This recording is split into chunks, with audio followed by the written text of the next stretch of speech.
Das Managen von Krisen ist besonders dann schwer, wenn man nicht genau weiß, wo kann ich mir eigentlich jetzt Expertise holen. Und jemand, der zig Krisen als Berater bereits mit begleitet hat, ist Shaz Nawaz. Shaz Nawaz hat sich mit uns zusammengesetzt und aus seinen vielen Jahren nicht nur aus dem Bereich der Steuerberatung und Restrukturierung, sondern auch besonders aus seiner Erfahrung in Politik und Wirtschaft berichtet. Das Interview wurde in englischer Sprache durchgeführt. Managing crisis can be quite challenging, and many of you will now think, what can we do on the financial side of it? How can I still grow my business? How can I get the most out of it? And we have a professional here today. Hello and welcome, Shaz Nawaz. Thank you very much, Niels. It's an absolute pleasure to be here with you and your audience. Great. Thank you very much for taking the time. So you are dealing with many different businesses at the moment. And of course, many of them are challenged by the situation, some of them more, some of them less. What, in your experience, is the major mistake business owners do at the moment? I think the big one is that they become rabbits in headlights. By that, I mean they start panicking. So they freeze, they don't do anything. Right now is an opportunity for business owners to show how agile they are, how they can think outside the box, how they can do things differently. And there are lots of opportunities, and I mean that in a nice way, by the way, that are presenting themselves. So if nothing else, right now, business owners should be thinking about how can they reinvent their business, how can they supply their products, their services, or whatever else they supply in a very different way, be it online or be it having a very different approach in terms of being more customer-centric, customer-focused, and working and developing new ways of delivering those old services and products. When we talk about new ways of delivering their services, there will of course be the very, let's put it in the most traditional way. There is a settled business in the area for a very long time. They are networking, they know their clients. They were simply not prepared for a crisis like this because they thought it went on reasonably well or very well even for 10, 20, 30, 40, 50 years. So they might have missed out on the whole idea of selling their services online because they simply didn't have it on the radar. And of course, they thought we don't need it because the business is running well enough. How do you think people can get on board when they join the whole step of the online world quite late? So I think the first thing is in terms of entrepreneurship and being a business owner, taking risks, doing things differently is a constant approach. I'm sure you'll resonate and agree with this, Niels, that every day is different. So, of course, it's always good if you can, by the way, to be a pioneer or to lead the way. But generally speaking, we'll see pioneers with arrows in their backs and they're with tire marks on their backs as well, because they lead the way, but then people come from behind who see different opportunities and take over. So I don't think people should feel left out or feel like they're left behind. They should now be thinking there's other people out there who are online, for example, to use the example you've shared, doing things. How can we now create a different niche or different opportunity with the product or service that we have to add extra value? So to put it very simply is to see where's the gap in the market right now with online, and how can we fulfill that gap by doing things differently. And I think that's always going to be an opportunity, because you'll see time and again that new entrants into any marketplace will come where you think the marketplace is saturated or there's no space for anybody else. A great example, of course, is Amazon. They'll come in, do things differently, and take over. And of course, not everybody wants to come in to take over, but if people want their share of business, they've got to think deeply and think very hard in terms of how can we offer something which nobody else is offering, which the marketplace wants. Sometimes people come up with offers, but nobody wants them. So then to be very clear on what is their demand for out there that we can supply. Yeah, especially in the speaking industry, we know that sometimes people have an amazing idea and they say, no one on this market ever offered this. Yeah, the reason might be because no one wants it. Absolutely. I mean, just to touch upon that, I work with a very large training company. turning over 8 figures plus. Mm-hmm. All of the events were live, and COVID hit, and they went online, and they turned over a large 6-figure sum in the first month by taking all of their courses, or taking as many courses as they could online. And yet we were told, or people thought, oh, nobody's going to buy these courses online, or then they're not going to pay similar prices if you go online. But yet the market's been very receptive to that. Now people are thinking, well, hold a minute, do we really want to go back to do live events when we can do everything online, sat at home, delivering the same level of service, and in fact making it even more intimate? Why wouldn't you? Absolutely, absolutely, and that's a great piece of advice. So when I just look on your on where you were published, the Independent, the London Times, Guardian, Financial Times, BBC Radio 4, and one of your services is, and you just talked about that briefly. One of your services is how to increase profit, and I had the same experience.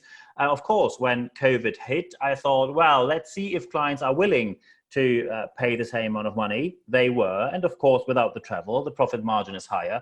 One of your consultancy services is how to increase profit. Do you think that, because I'm a consultancy business, training and speaking business, but would you say that at the moment, is there really every business where you can say there is still something in there where you can increase profit? Would you say that applies to every business?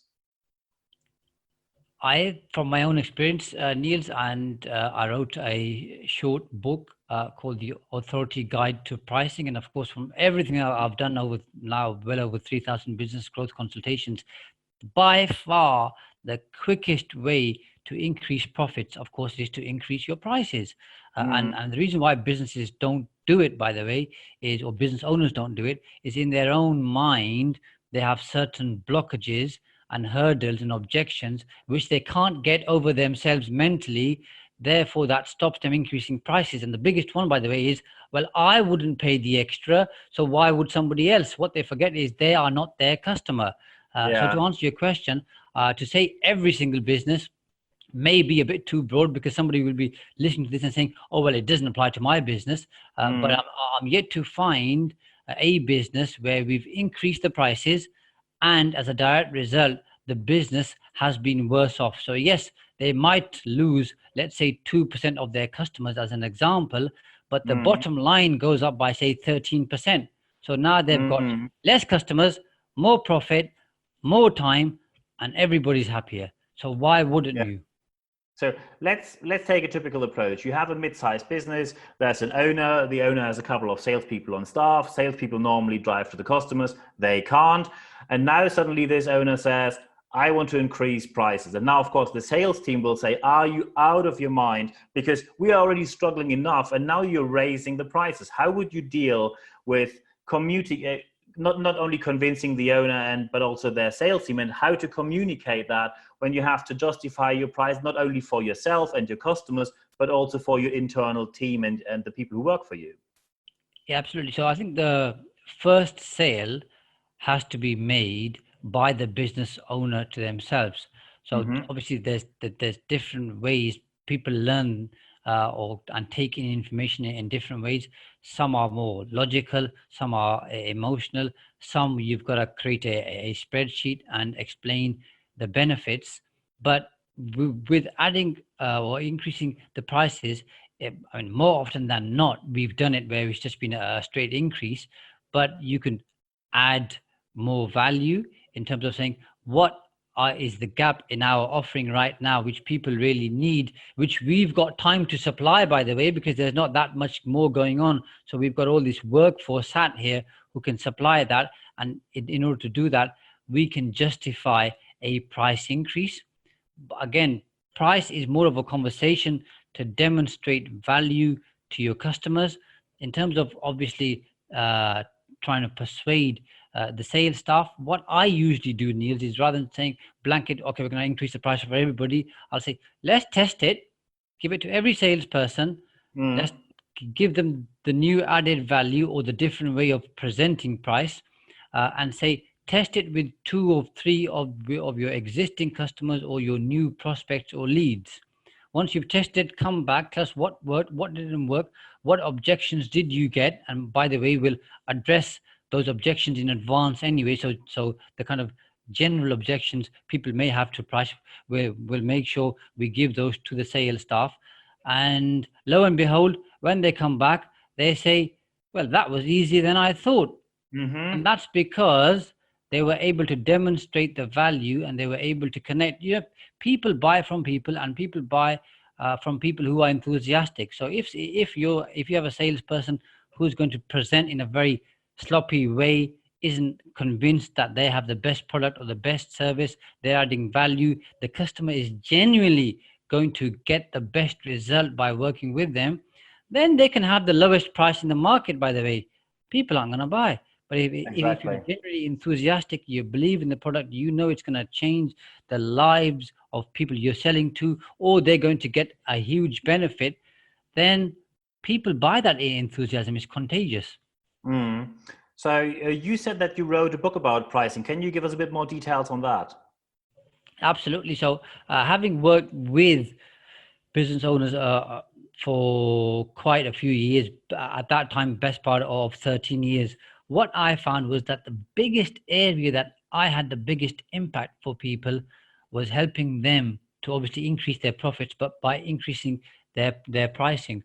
So I was approached by somebody who you know as well, who writes these authority guides, to write Mm. a book on pricing. And in that book, I've shared quite a few different techniques, methods, ways for people to increase their prices, to not only have the confidence to do it, but to give them a step-by-step guide in terms of how they can do it, because obviously everybody's different and different techniques work for different people.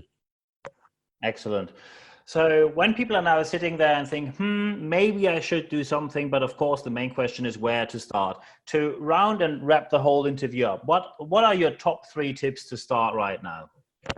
So the first thing is to think about every single thing you can do differently, and then write down what are the upsides of Mm-hmm.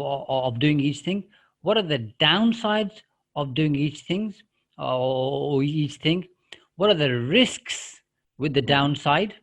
If things go wrong with the downside, are you going to be able to live with that? If you Mm-hmm. can't, obviously don't do it. Then look at the upside. Whatever the upside is, I always say divide it by 2. So if the upside is you're going to increase your margins by 10%, for example, divide it by 2 and call it 5%. So go in with your eyes open. Once you've done that exercise, 2 or 3 things are going to be very apparent to you from your list of things to do. Then start thinking about how you can implement them. The second thing I would say is take some action. So don't freeze there. Don't watch the marketplace. Don't look at what other people are doing. The herd mentality, okay, is the worst thing people can do, in my opinion, is Mm-hmm. observe the masses, see what they're doing, and go in the opposite direction. And the third thing, which might seem like a contradiction to the first 2, is don't jump on the first opportunity that you think you see, you hear about on social media or on any other form of media, or any influencers that you see, hear, or listen to. Look very carefully at where the real big opportunity in your business is in order to reinvent.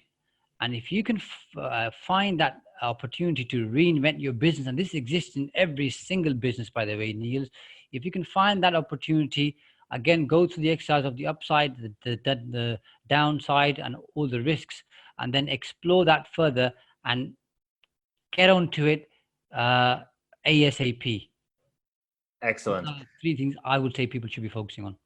Perfect. I think these are the perfect final words for this podcast. Of course, Shaz, I'm going to put your contact data in the show notes of this podcast so people can get in touch with you directly when they have any additional aspects they like to talk about, or of course, when they want to book you as a consultant or your services in accountancy.